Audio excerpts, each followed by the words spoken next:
सेमरिया विधायक केपी त्रिपाठी के खिलाफ दुर्भावना से ग्रसित कुछ स्वघोषित पत्रकार ने पिछले दिन 5 सेकंड का वीडियो काटकर जिसमें एक शब्द विशेष को केंद्रित कर विधायक को बदनाम करने की नाकाम कोशिश की थी। बताया गया है कि उक्त वीडियो अक्टूबर महीने की 14 तारीख दिन रामनवमी का है और हरदुआ काली मंदिर परिसर में कुशवाहा समाज द्वारा विराजमान मां दुर्गा के दरबार में मत्था टेकने विधायक केपी त्रिपाठी भी पहुंचे थे, जहां पर उपस्थित जनसमूह को संबोधित करते हुए केपी त्रिपाठी ने सेमरिया के इतिहास व आदर्शों का वर्णन करते हुए माता रानी से आशीर्वाद मांग रहे थे। अपने संबोधन में केपी त्रिपाठी ने कहा कि बसामन मामा कैसे थे, हम कैसे बनना चाहते हैं। हे माँ, हमारे सेमरिया के रहवासियों को आशीर्वाद देना कि बसामन मामा के आदर्शों पर हम सेमरिया के लोग चल सकें, हर हालत पर उनके आदर्शों की रक्षा कर सकें। उनका आदर्श क्या था? एक पीपल का पेड़ कट जाने से इतने भाव विह्वल हो गए कि पीपल का पेड़ काटने वाले समुदाय विशेष का समूल नाश कर देने की प्रतिज्ञा के साथ उन्होंने अपने प्राणों की आहुति दे दी। तत्पश्चात ब्रह्म होकर उस वंश के एक एक व्यक्ति को मौत के घाट उतारते हुए वंश का समूल नाश करने ही वाले थे कि सामने से आ रहे माँ और बेटे में से माँ ने खतरा भांपते हुए बेटे को जोर से मामा कहकर पुकारने को कहा और खुद को मामा कहे जाने पर बसामन मामा ने उन माँ बेटे को जीवन दान देते हुए अपनी प्रतिज्ञा तोड़ दी। तो इस प्रकार से हम सेमरिया के लोग मुन्ह बोले रिश्ते को भी पूरी तन्मयता से मानते हुए उसकी रक्षा के लिए अपनी प्रतिज्ञा तोड़ने में तनिक भी नहीं सकुचाते। तो इसलिए सेमरिया को समझने के लिए बसामन मामा और उनके प्रकृति प्रेम और रिश्तों की कद्र को समझिए। इसीलिए हरे भरे जंगल हैं, हम प्रकृति प्रेमी हैं। पीपल का पेड़ हमारे हिंदू धर्म में उच्चतम माना गया है, तो हम उसकी रक्षा के लिए भी प्राणों की आहुति देने के लिए तैयार हैं और हम मुन्ह बोले रिश्तों की भी कद्र करने के लिए कुछ भी कर गुजरने को तैयार रहते हैं। वीडियो में केपी त्रिपाठी ने कहा कि हम सबके दूसरे आदर्श रहे स्वर्गीय यमुना प्रसाद शास्त्री जी, जिन्होंने दोनों आंखों को खोने के बावजूद इस क्षेत्र के सर्वांगीण विकास में अपनी तरफ से कोई कसर बाकी नहीं रखी। शास्त्री जी जन्म से अंधे नहीं थे, उनकी आंखें गोवा मुक्ति आंदोलन के दौरान पुर्तगालियों की प्रताड़ना का शिकार हुई। हम सेमरिया के लोग देश की आन बान और शान की रक्षा के लिए हम अपने प्राणों की आहुति भी देने से पीछे नहीं हटते। हम सेमरिया के लोग विकास को हमेशा प्राथमिकता रखते हैं, जिसका श्रेष्ठतम उदाहरण बाणसागर परियोजना है। इस परियोजना की आधारशिला हम सबके आदर्श नेता यमुना प्रसाद शास्त्री जी ने रखी थी। आज बाणसागर परियोजना को पानी से न सिर्फ सेमरिया बल्कि विंध्य के प्रत्येक गांव का एक एक व्यक्ति लाभान्वित हो रहा है और ये सपना हमारे आदर्श यमुना प्रसाद शास्त्री जी ने देखा था।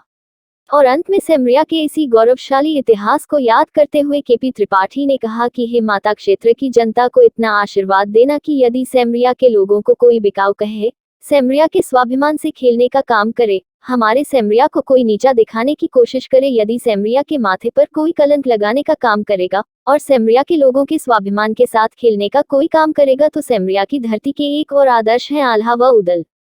जिस प्रकार से आल्हा उदल ने अपने पिता के हत्यारों को घर में घुसकर मारा था, उसी प्रकार यदि सेमरिया को बिकाऊ कहोगे तो हम सेमरिया के लोग छोड़ने वाले नहीं हैं। सेमरिया आओगे तो ठीक, यदि नहीं भी आए तो दुनिया के किसी भी कोने रहोगे तो सेमरिया के लोग छोड़ने वाले नहीं हैं, घर में घुसकर मारेंगे जो सेमरिया के स्वाभिमान के साथ खिलवाड़ करेगा।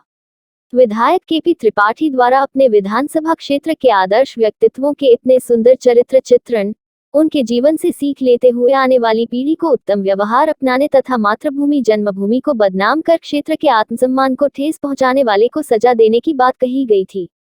फिर इस प्रकार की ओछी हरकत करने वाले स्वघोषित पत्रकार ने आखिर किसके इशारे पर ये सब किया, ये बात किसी से छिपी नहीं है।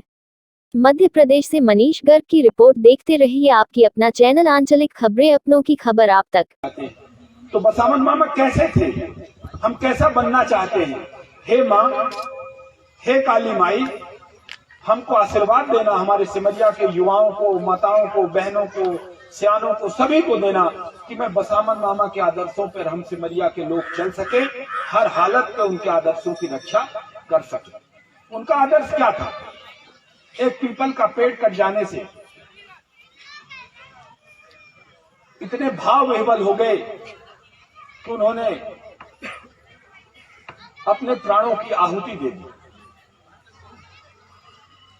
प्राणों की आहुति के बाद ब्रह्म हुए और उन्होंने वो प्रतिज्ञा करी थी कि मैं इस वर्ग विशेष का, समुदाय का, वर्ग समुदाय विशेष का पूरा सत्यानाश कर दूंगा, इसके कोई समूल वंश का नाश कर दूंगा, किसी को जीवित नहीं रहने दूंगा।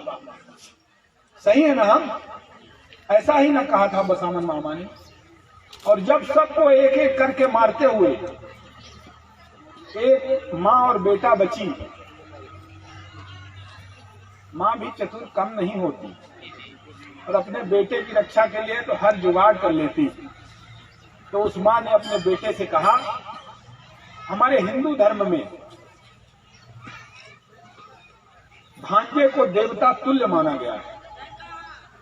गया है कि नहीं? और माई का दिमाग देखो, उस बेटे की माँ कितनी होशियार। उसने कहा, वो बसामन मामा अबल्ला के तो को मार दे रही पागा बांधे। कह दी ने कि हे बसामन मामा कहाँ जाते हैं? तो उतर रहा तलवार ले समूह से कही था, बसामन मामा कहाँ जाते हैं? तलवार छूटी। मुंह से कह देने से हम सिमरिया के लोग रिश्ते को मान लेते हैं। पूरे रिश्ते की रक्षा करने के लिए अपनी प्रतिज्ञा तोड़ने का काम बसामन मामा ने। तो हम ऐसे हैं, हमारे सिमरिया के लोगों को समझना, आप सबको समझना है तो बसामन मामा के गुणों को देख लीजिए। इसीलिए हमारे आसपास हरे भरे जंगल है।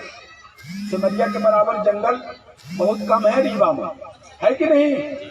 हमारे पूर्वजों ने ये पेड़ लगाए हैं। तो हम प्रकृति प्रेमी हैं, वृक्ष की रक्षा के लिए अपने प्राणों की आहुति देने के लिए भी तैयार हैं। हम धर्म के रक्षक हैं। पीपल का पेड़ हमारे धर्म में उच्चतम स्थान पर माना जाता है, उसकी रक्षा के लिए भी प्राणों की आहुति देने के लिए तैयार। तो हम धर्म की रक्षा करने के लिए कुछ भी कर गुजरते हैं।